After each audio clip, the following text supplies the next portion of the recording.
शेतकरी नेते रविकांत तुपकर यांच्या सरसकट कर्जमुक्तीच्या मागणीसाठी सुरू असलेल्या अन्नत्याग आंदोलनाने उग्र वळण घेतले आहे। आंदोलनाच्या तिसऱ्याच दिवशी बुलढाणा जिल्हाधिकारी कार्यालयासमोर एका तरुण शेतकऱ्याने अंगावर डिझेल ओतून आत्मदहनाचा प्रयत्न केल्याने खळबळ उडाली। पोलिसांनी वेळीच हस्तक्षेप करून त्याच्याकडील आगपेटी जप्त केल्याने मोठा अनर्थ टळला।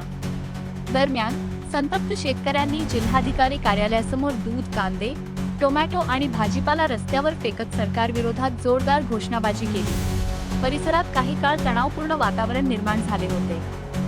रविकांत तुपकर यांच्या आंदोलनाला जिल्हाभरातून प्रतिसाद मिळत असून खामगाव, जळगाव, जामोद, पेठ आणि चिखली परिसरातही आंदोलन तीव्र झाले आहे। 15 जून पासून सुरू असलेल्या अन्नत्याग आंदोलनात तुपकर यांनी संपूर्ण कर्जमुक्तीचा निर्णय होईपर्यंत अन्न ग्रहण करणार असल्याचा निर्धार व्यक्त केला आहे।